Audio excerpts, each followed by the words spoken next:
Sejam bem-vindos a mais um debate na Praça da Fundação, diretamente da Feira do Livro de Lisboa. Falamos sobre mais um lançamento da Fundação Francisco Manuel dos Santos, de mais um retrato ou ensaio. Desta vez vamos falar sobre o Jornal, de Rui Frias. E vamos falar sobre este livro, esta investigação jornalística, que fala sobre o presente da imprensa e o futuro da imprensa numa semana em que o grupo Trusty News, em que pertence a primeira news magazine portuguesa, a Visão, entrou em greve. Vamos conversar sobre este acontecimento, sobre outros recentes na imprensa portuguesa. Para este debate está connosco a Catarina Carvalho, diretora da Mensagem, do Diário Digital Mensagem, o Luís Filipe Simões, que é presidente do Sindicato de Jornalistas, a Bárbara Reis, jornalista, ex-diretora do Público, e o Rui Frias, autor deste livro. Rui, tu começaste e ainda continuas a trabalhar no Diário de Notícias. Começaste em 1997.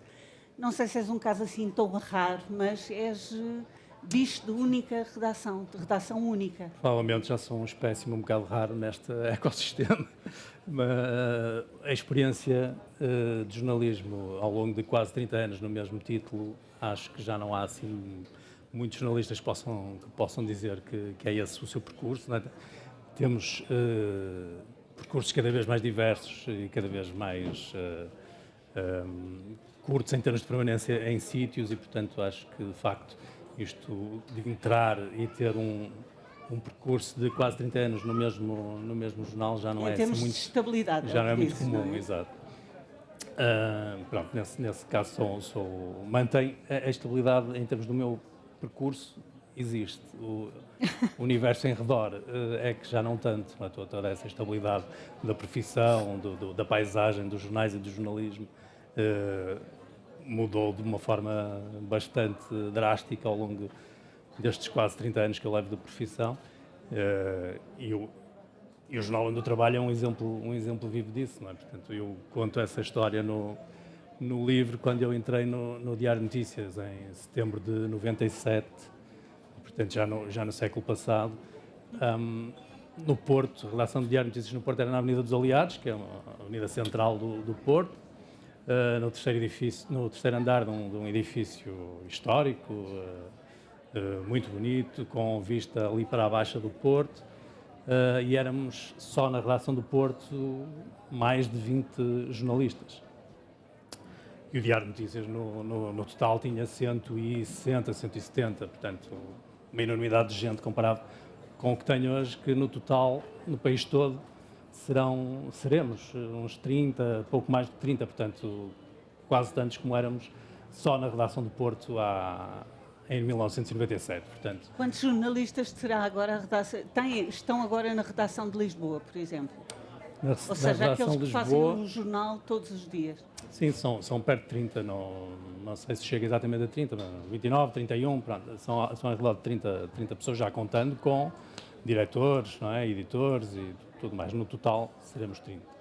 Sendo que no Porto, desses 30, na altura em que o António Araújo me convidou gentilmente a escrever este livro, nessa altura eu era o único jornalista que resistia na redação do Porto. Entretanto, com algumas mudanças internas, conseguimos quadruplicar no último ano essa força de trabalho, fruto de alguma redistribuição de meios. Nós tínhamos um suplemento económico que ainda temos, que é o Dinheiro Vivo, e entretanto incorporamos as pessoas do Dinheiro Vivo na redação do Diário de Notícias. Portanto, havia 2 pessoas do Dinheiro Vivo no Porto, portanto passaram a integrar a redação do DN, portanto só aí triplicamos, e depois houve uma pessoa que mudou de Lisboa para Gaia por razões pessoais, e portanto conseguimos esse milagre de quadriplicar a força de trabalho no último ano na redação norte do Diário de Notícias, em contraciclo, mas é esta drástica diferença de 97 para hoje, fica bem explícita só nesta paisagem interna do Diário de Notícias, por exemplo.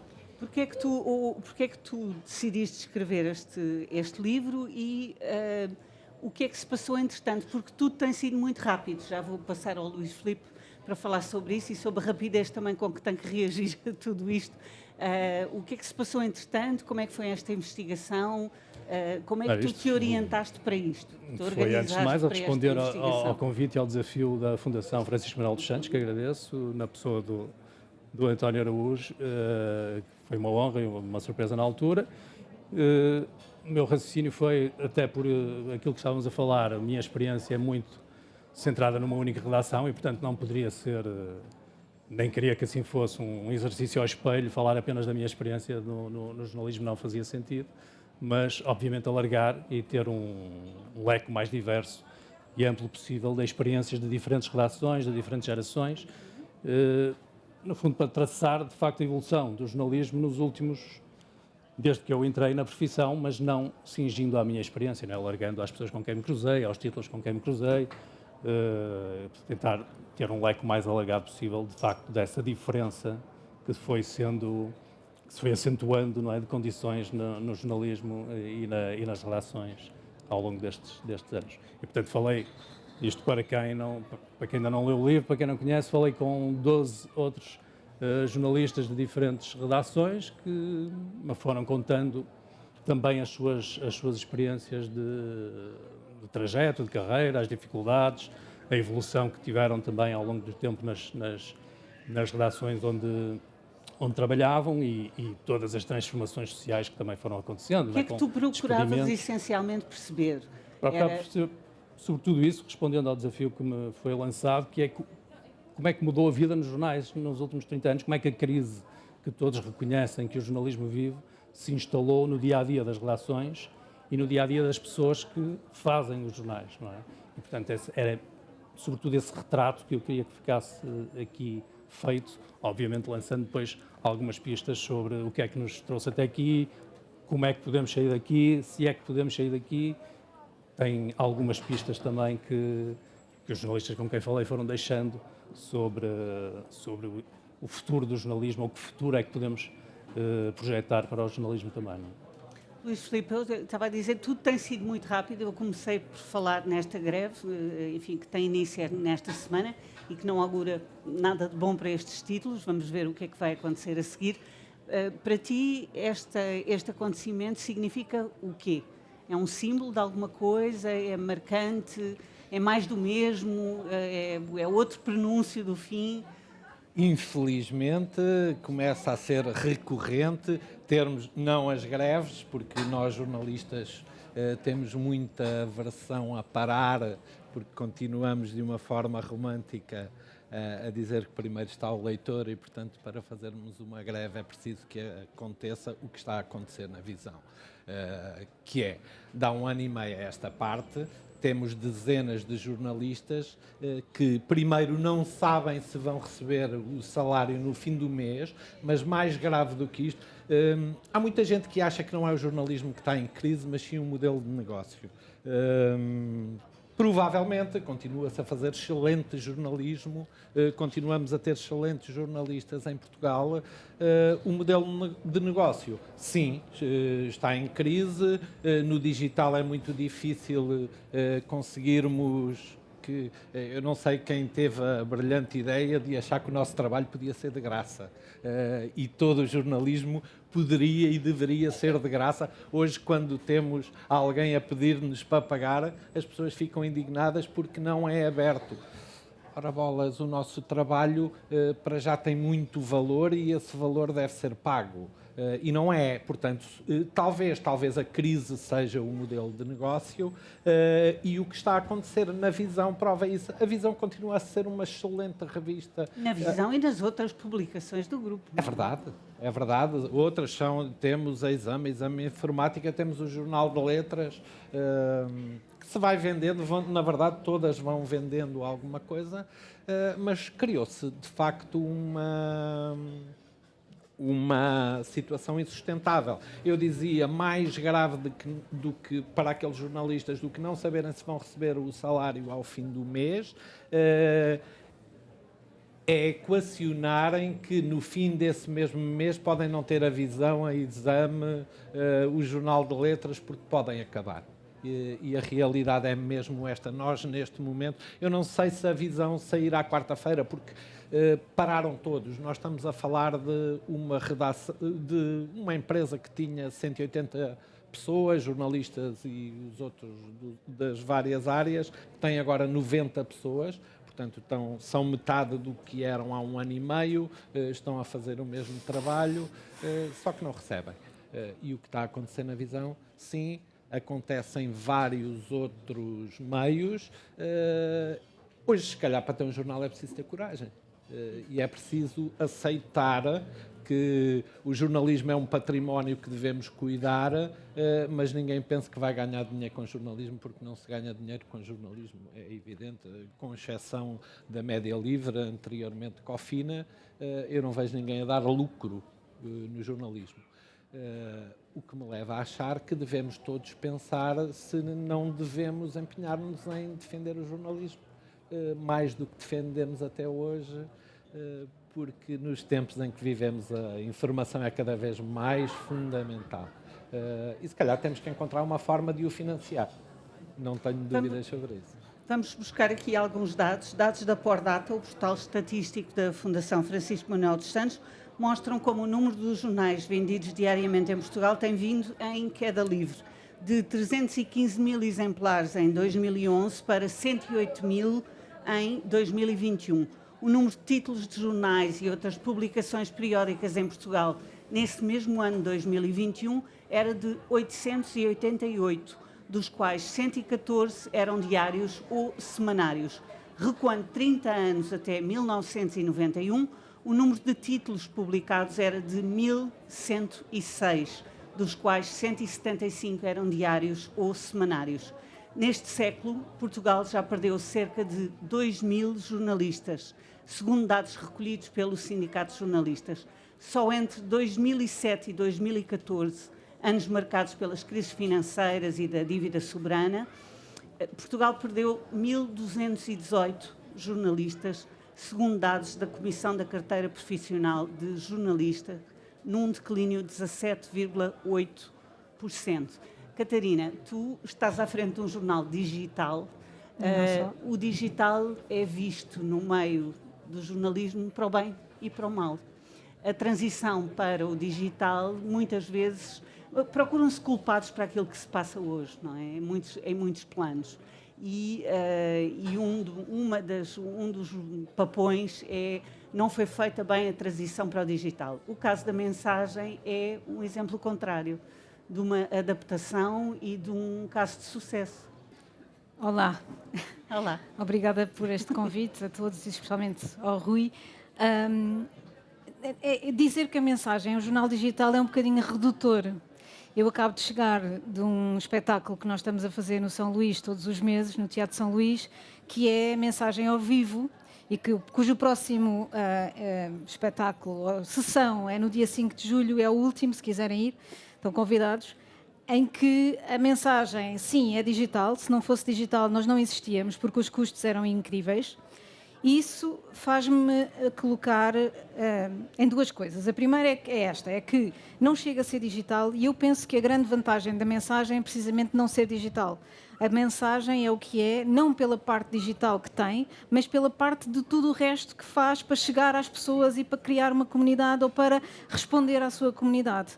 E vou dizer o quê? Vou dizer como responder às newsletters, às pessoas que nos falam nas newsletters, em que há uma pessoa que responde e não é um bot, ou não é uma inteligência artificial, ou não é um mail automático, de telefonar e as pessoas telefonarem-nos e nós falarmos com elas, mas também de estarmos com os pés no chão no dia-a-dia das cidades e de tudo mais. Eu quero dizer que a mensagem nasceu, na verdade, no Diário de Notícias, quando eu trabalhei com o Rui, e que devo dizer que foi um pouco aquilo que nós tínhamos previsto fazer para o Diário de Notícias. Eu recordo que nós estamos aqui perante a estátua do Marquês de Pombal, que está ali em baixo, que é uma obra do Diário de Notícias. Não saiu do sítio. Não saiu do sítio, não houve festejos ontem à noite, portanto é pouco provável. Aquela obra é uma obra do Diário de Notícias. O Diário de Notícias fez o crowdfunding para aquela obra. As marchas de Lisboa ganharam a força que ganharam por causa do Diário de Notícias. Aquele edifício do Diário de Notícias que está ali em baixo é um elemento da cidade. E o Diário de Notícias estava profundamente entranhado na sua cidade. Portanto, nós não estamos a fazer nada de novo. Nós estamos a fazer o que o jornalismo se esqueceu de fazer, no entretanto. Portanto, eu tenho sempre uma dúvida quando venho para estes debates, que é: eu sei que a situação é grave, mas eu estou tão contente e otimista que para mim é muito difícil alinhar neste diapasão de desgraças. E porquê é que eu estou otimista? Porque com o digital, de facto, as barreiras à entrada são muito menores. E, portanto, ao contrário daquilo que acontece em Portugal, que é um país pobre e, portanto, há muito poucas... O Rui fala de algumas dessas publicações digitais, puramente digitais. Não fala da mensagem, mas eu vou perdoar disso. Mas acho que é porque eu não tive tempo a falar com ele. Foi uma questão da ajuda tua, exatamente. sim. Mas, no estrangeiro, em países como França, Alemanha, sobretudo, Inglaterra, Espanha, há muita entrada no jornalismo de órgãos que se dizem independentes, no fundo somos todos, não é? Isso é uma falsidade. Mas são pequenos, vá. E que fazem jornalismo que os outros não fazem. E eu pergunto-me um monte de vezes, quando estou e estive no Diário de Notícias durante 3 anos, e estive nas revistas do Diário de Notícias, e estive na Visão Contigo, e etc, etc. Porquê é que não fazem? Porquê é que não saem cá para fora? Eu confesso que abro as páginas dos jornais grandes em Portugal, e o meu jornal é o Público, e acho que é um jornal de grande qualidade, sempre foi. E o jornal do meu coração é o Diário de Notícias, onde eu vou de vez em quando ver, porque, enfim, a saída não foi fácil. E eu não vejo isto acontecer. Ou se vejo, está escondido. E portanto, aquilo que eu sinto é, o que é que nós não fizemos também para nos adaptar? Eu queria dizer aqui uma coisa. Quando eu estive no Diário de Notícias, aquilo que eu fiz foi a transição digital. Aí sim. Porque eu transformei a redação, eu e o Ferreira Fernandes, mas eu era a diretora executiva, portanto era eu que estava no terreno. Portanto, eu transformei uma redação que trabalhava sobretudo para o papel numa redação que trabalhava sobretudo para o online. E há pessoas que estão aqui, como o Carlos Ferro e o Rui Frias, que fizeram essa transição connosco de peito aberto à inovação e àquilo que percebiam que era ser o futuro do presente, basicamente. E houve muita gente que não fez essa transição.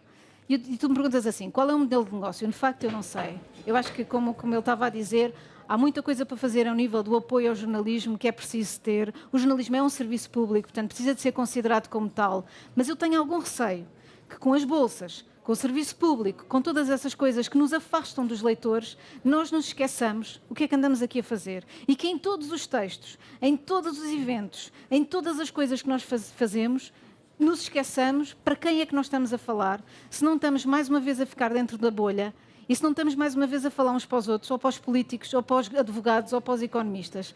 E para as pessoas que estão lá fora, e quando eu falo, por exemplo, quando vocês falam de que é preciso pagar, as pessoas precisam de pagar o jornalismo, certo é, e as pessoas que não conseguem pagar, só vão ficar com o jornalismo que é muckraker e que é tabloide? Como é que nós vamos resolver esta equação? Portanto, há muitas coisas aqui. E eu não acho embora o cenário seja muito negativo e seja muito complicado, e é certamente uma grande coragem ter um jornal e fazer um jornal, mas eu acho que há caminho pela frente.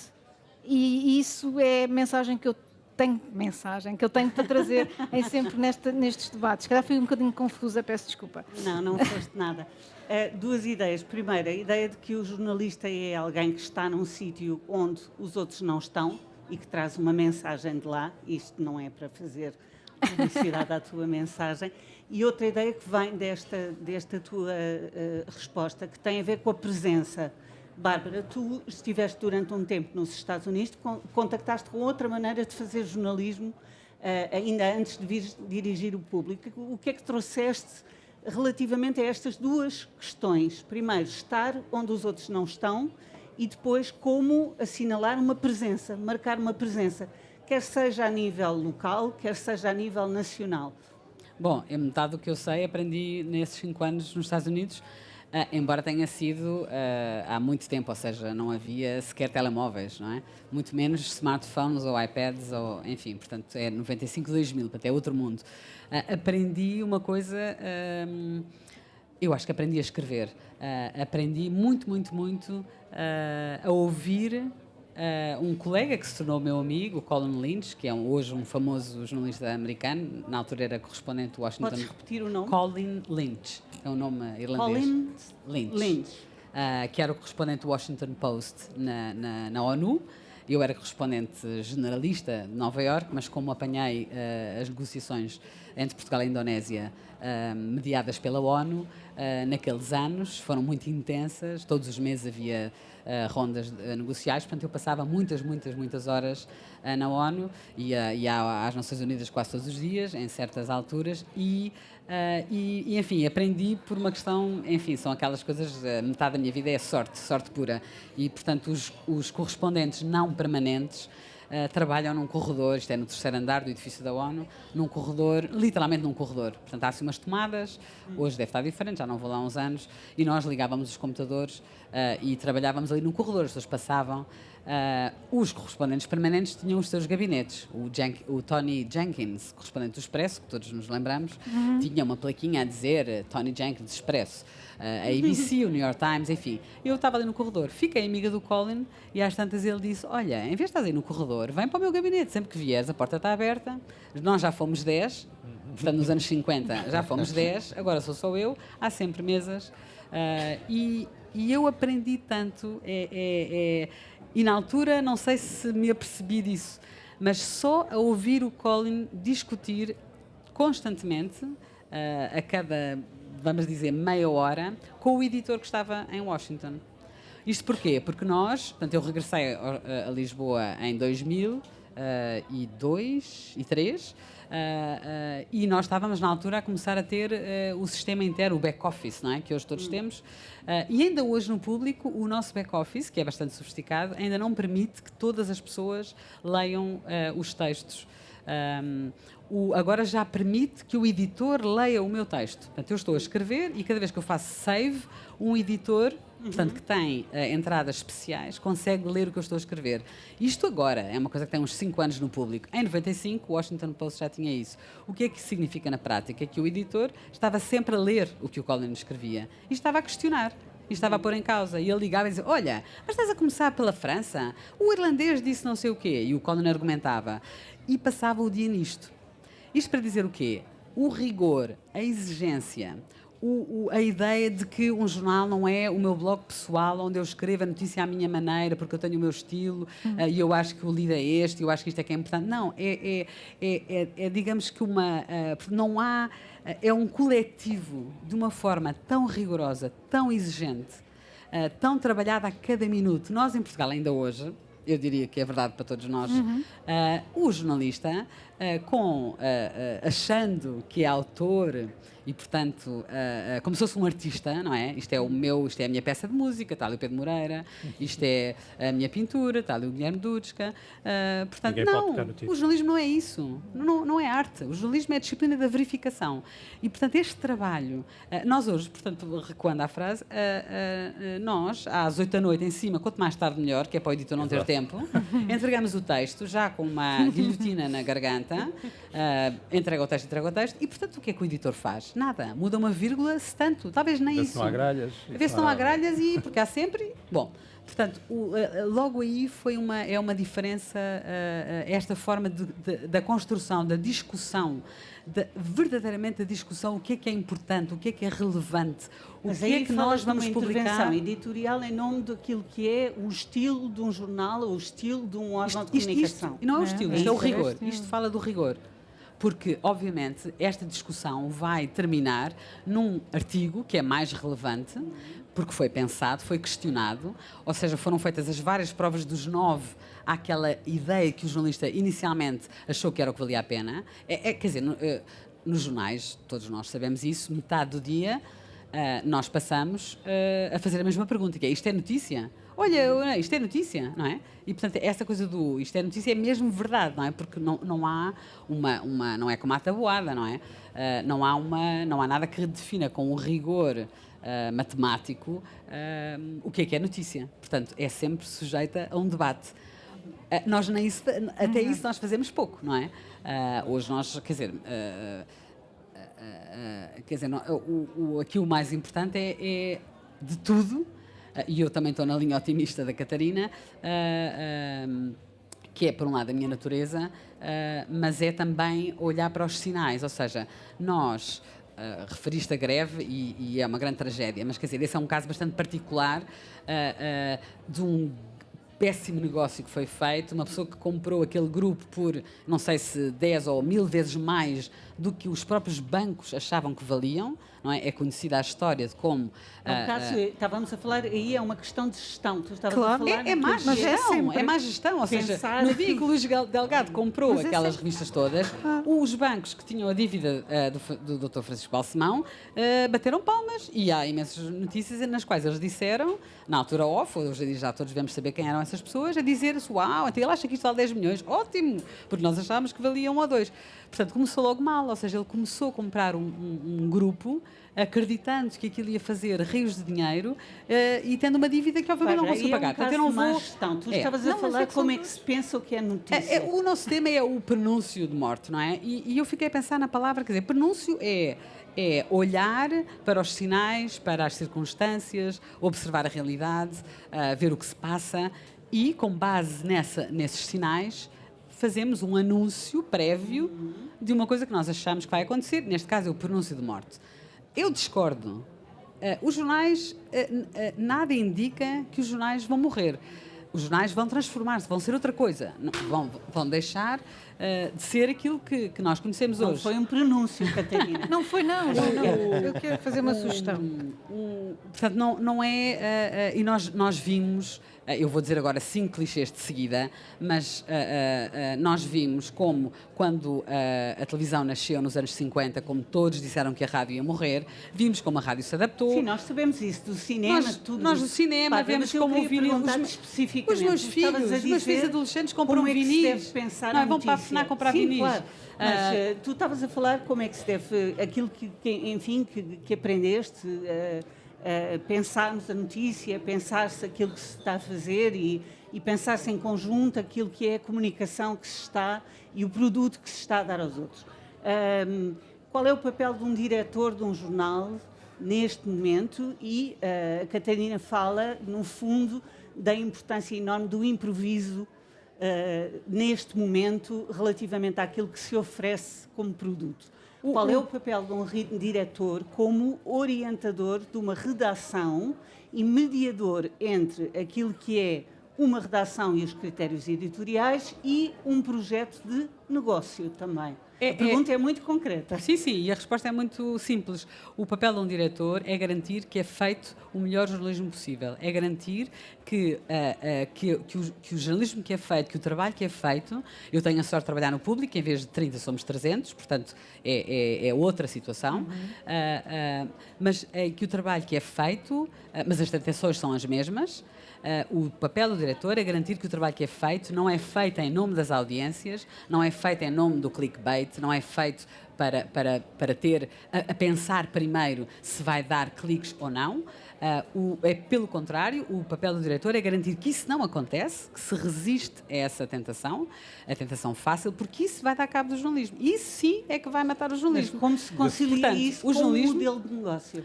Bom, isso aí é a história Que é que o imposto pelas Rui- administrações. Esse é que tem sido o problema. Mas é que Não, não, não é- não é ser não é- imposto. Mas é que Não não é é questão de ser não é imposto, é uma exato. necessidade. Eu tenho a Essa é a sorte pergunta do não milhão de só de dólares, sermos não é? 300, como de termos um CEO que assume, ou seja, absorve a dívida do público. Portanto, nós não devemos um cêntimo a ninguém, porque a SONAI, todos os anos, chega ao fim do ano portanto, e temos uma segunda sorte, que essa vale tanto quanto o prejuízo que o público gera, que é sem interferência. E eu digo isto, as pessoas dizem, já sei que há sempre colegas que vão dizer, lá está ela a fazer, a dizer simpática para o CEO. Não, é uma questão de respeito mínimo, simples. Reconhecer que nós no público, em 30, ele está há 20, eu estou há, sei lá, desde 89, portanto, e tive em muitas funções e, sobretudo, quando regressei ao público, em 2002, foi uma grande aprendizagem, quase tão grande em termos da independência do público quanto ser diretora, que fui vizinha, fisicamente, da secção de Economia. E, portanto, eu assisti, eu era editora de Cultura, e a Cultura éramos vizinhos ali no mesmo piso da Economia.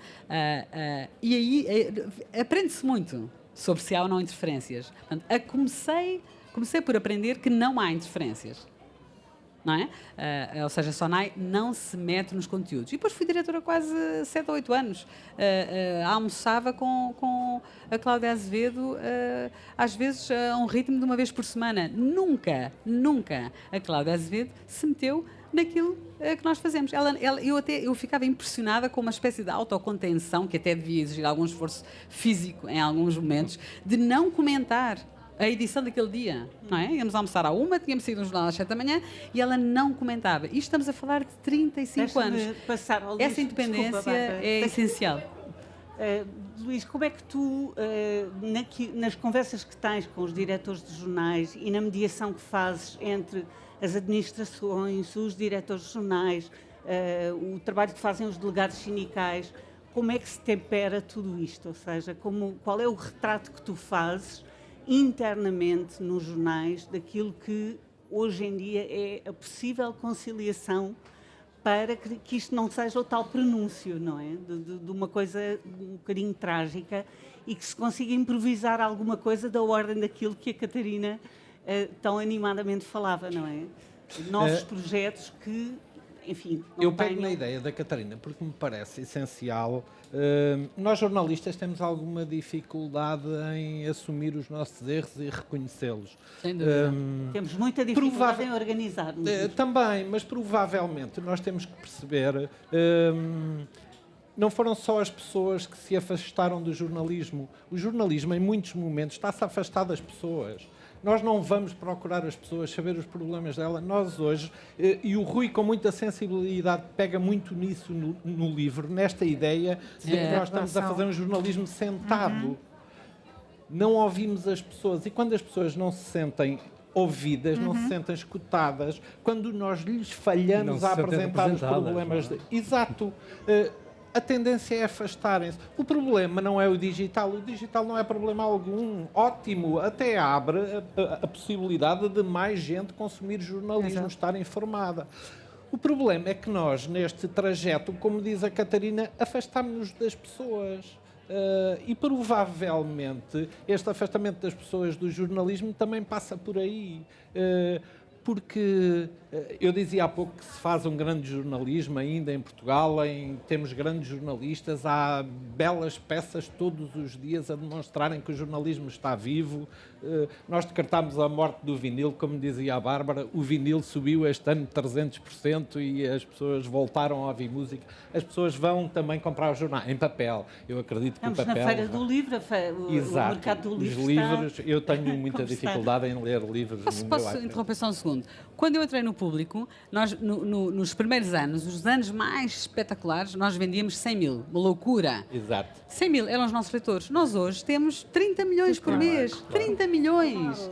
E não são, os nossos números não são martelados, são completamente honestos. A questão está em monetizar esses 30 milhões, não é? Pronto. Como eles... Mas isso é a Vespa. Tu aqui falas de poder encontrar a Vespa, Mas não é? atenção que este livro é sobre os jornais, não é? Claro, Portanto, aquilo que tu claro. fizeste foi um raio-x à Aos jornais, imprensa, à imprensa, aos claro. jornais, à imprensa Sobretudo é aí escrita. que está a maior dificuldade do negócio, e sobretudo no modelo dos jornais diários generalistas, né, que é o que, com a transição digital, o modelo conforme a gente conhecia faz menos sentido. Não é? Um jornal que no dia a seguir nos traz o resumo da atualidade da véspera, hoje em dia faz pouco sentido. Faz sentido outro tipo de jornalismo que depois vai entroncar nas outras dificuldades que vivemos atualmente nas redações, que são as redações tão depauperadas de gente, ou umas mais do que outras, pelo menos, tão depauperadas de meios, e não conseguem fazer os dois tipos de jornalismo em simultâneo com a substância, com o rigor, com a competência que eles exigem. Tanto o jornalismo digital imediato, não é, no dia-a-dia, como fazer depois um produto diferente que todos os dias tenha em banca um acréscimo, uma mais-valia. Mas em esse é que é o relação ponto. àquilo. Eu queria só sugerir que este livro é muito centrado nos jornalistas. E o Rui, acho que do que eu tenho visto, não falaste com nenhum administrador. Falei com diretores, não cheguei Só ao com administrador, que diretores, não mostraram pronto. É um os bocadinho contactados diferente os depois. diretores dos administradores. E eu acho que um dos grandes problemas em Portugal é precisamente esta parte, que é, se nós estamos a fazer aqui um negócio, e é um negócio seja como for, seja com uma fundação, como é o público, porque é no fundo o que é, seja como um negócio como a Cofina, agora a Média Livre, seja como a mensagem, tudo isto é alocar meios Claro. a determinadas condições para as pessoas poderem trabalhar naquilo que estão a trabalhar e ganhar a vida, pelo menos comer à noite quando chegam a casa e terem uma casa para os filhos, etc. Então, o que eu acho é que, como o Rui está a dizer, o que tem havido no jornalismo é um bocadinho aquilo da uma cabine no Titanic, que é, estamos todos ali a tentar salvar-nos e ninguém chega para trás um passo e pensar o que é que nós vamos fazer com isto que temos. Por exemplo, não é possível com um jornal como o Diário de Notícias, foi razão porque eu saí de lá, fazer um jornal generalista diário com 30 pessoas. Desculpem, não é. Com? 30 com pessoas, 30 não é. Tem que ser outra coisa qualquer. Claro, claro. Não dá para ser isso. Portanto, tem que ser outra coisa qualquer. E essa outra coisa qualquer, o que é fundamental? Que os leitores o leiam. Porque sempre vendemos as nossas audiências, nunca foi outra coisa. Vendemos jornais em papel, mas o que dava dinheiro era a publicidade que estava no papel. Esse negócio da publicidade agora está na Google e no Facebook e etc. Mas a base, como diz a American Press Institute e o Rosenthal e o outro que eu não me lembro agora o nome, porque não vou lembrar, como é óbvio, dizem o modelo de negócio do jornalismo é a confiança, seja no que for. E, portanto, quando nós temos um jornalismo que é depauperado, esse modelo de negócio desapareceu. E, portanto, aquilo que nós temos que pensar é o que é que as pessoas querem de nós, ou o que é que nós lhes podemos dar neste trade-off entre as condições que nós temos e aquilo que elas precisam. Alguma vez alguém ouviu, e agora vou dar aqui a razão ao Luís, alguém dizer, isto é notícia, certo? Alguém ouviu, algum jornalista dizer o que é que isto interessa às pessoas? Eu ouvi muito poucas vezes na minha vida. Eu ouvi muitas. Pronto, eu ouvi muito poucas vezes na minha vida. E eu acho que isso também, precisamente, se calhar tive em jornais em crise, muitas vezes, e, portanto, a crítica que eu faço a nós próprios é esta, é as próprias direções e as próprias administrações pensarem nisso. Por exemplo, a administração do público está disponível para dar 2 milhões ou o que for por ano para colmatar os prejuízos. Isso é um modelo de negócio, é bom que isso aconteça, porque, como disse o Luís, nós não estamos, nem tudo é mercado, não é? E, portanto, é bom que haja alguém que esteja disponível para pagar por este jornalismo. Se é a Sonai, fixe, boa, não é? Se é que, no caso da mensagem, os parceiros da cidade que estão a pagar o que a mensagem faz, fixe, boa, é isso. Qual é o modelo de negócio do DN? Qual é o modelo de negócio da TSF, do JN, etc.? A cena é esta, há vários modelos à disposição. Sim. Mas se calhar nem todos podem fazer tudo. Por exemplo, para que é que eu quero ter um tráfego de 2 milhões por mês? Se aquele tráfego não me dá dinheiro nenhum, então vou-me concentrar, por exemplo, nas assinaturas, ou vou-me concentrar, por exemplo, em oferecer serviços, ou vou-me concentrar, por exemplo, em fazer eventos. A cena é, durante o tempo todo que eu estive nos jornais, eu conheci um administrador de jornais, José Carlos Lourenço, que estava na altura na Global Media. Foi o único administrador que eu conheci. Todos os outros eram completamente amadores, não percebiam nada do que estavam a fazer e achavam... E o jornalismo é complexo, porque mete estas coisas todas, mete audiências, mete confiança, mete a vida das pessoas, mete os próprios jornalistas, que também não são fáceis de lidar. Portanto, é uma área muito complexa que exige uma gestão muito complexa. E não existe. Rui, no teu livro, dentre as propostas que tu deixas no final, queres destacar alguma? Todas as propostas que estão versadas no livro são recolhidas, lá está, nesta amostra de jornalistas com quem eu falei. Portanto, não são minhas, não vou tomar o crédito delas, mas estão mais ou menos identificadas também pela classe, e inclusive a Catarina estava agora a mencionar algumas delas.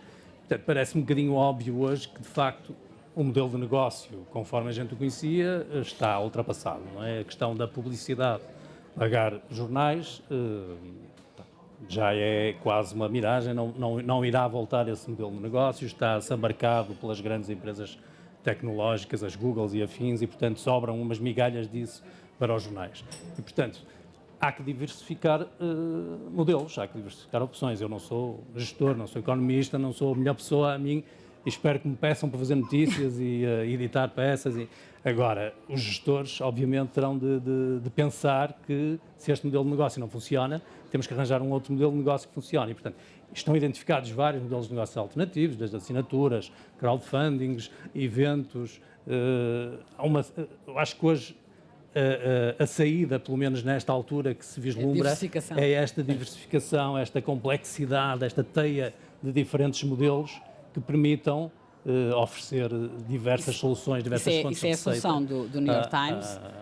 aos jornais. A solução do New York Times, e vocês podem dizer, mas é fácil correr bem sendo o New York Times. Mas não é verdade, porque os outros grandes jornais americanos, para quem também poderia ser fácil, estão em situações muito diferentes. Nenhum jornal do mundo, não é? E, portanto, não há eles garantias nenhumas conseguiram, para nenhum. com aquela mágica, aquela mulher mágica que entrou como especialista em publicidade e hoje é CEO, eles conseguiram fazer essa tal diversificação e, portanto, eles podem ter prejuízo na parte editorial, mas conseguem, sem interferências, conseguem as receitas. E é engraçado como hoje já se compara o New York Times com o BuzzFeed, vocês lembram só a palavra buzz, não é?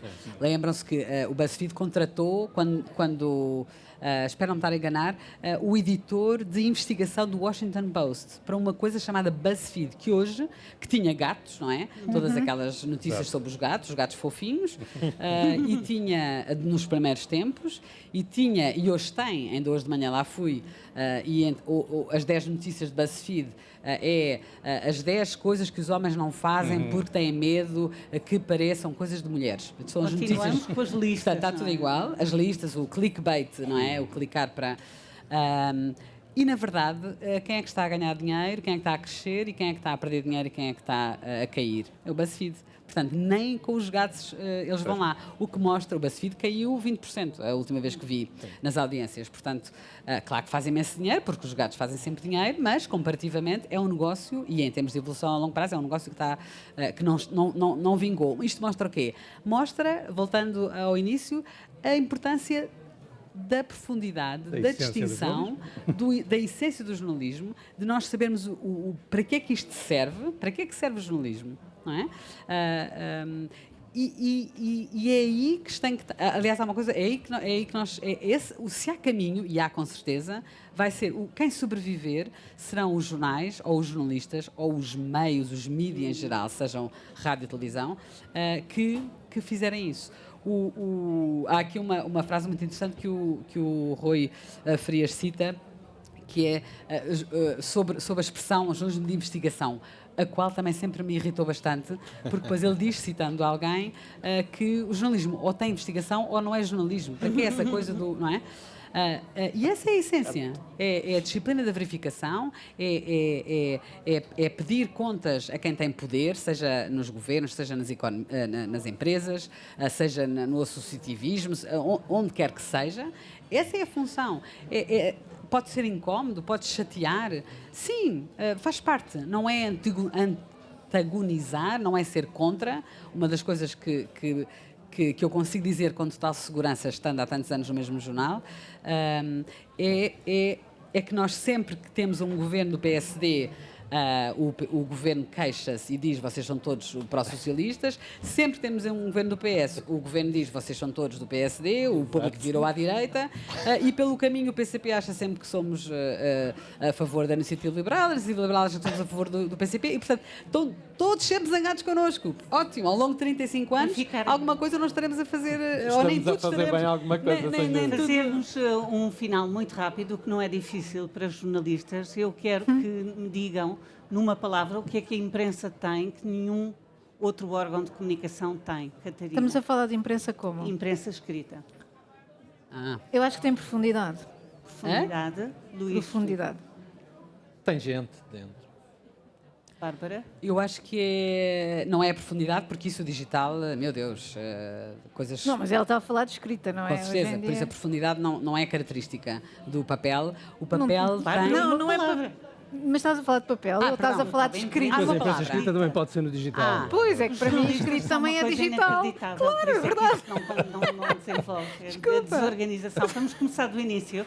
Imprensa escrita, numa palavra, o que é que não tem? Eu não sei o que é imprensa escrita. O que é imprensa escrita? Sim, porque o digital também é. É papel. Catarina, imprensa escrita numa palavra. O que é que tem que outros meios não têm? Tinta. Luís Filipe. Eu continuo com a gente. Bárbara. A surpresa do folhear. Sim, eu diria-lhe o aspecto colecionável também, que pode ter este prazer de manusear um papel que depois não tens no digital. Comprovado como é difícil dirigir uma redação. e nem sequer colocar uma pergunta simples, não é? Eu ter uma resposta direta. Bem, fica o convite para lerem o jornal de Rui Frias, lerem, enfim, dados concretos. Não será um pronúncio de morte, esperemos que seja um pronúncio de uma transformação, de um improviso, enfim, sobretudo de uma comunicação e de uma continuação, de uma forma de comunicação com o leitor que lhe dê uma outra visão do mundo e uma abertura de perspectivas. Muito obrigada a todos. Obrigada. Muito obrigado.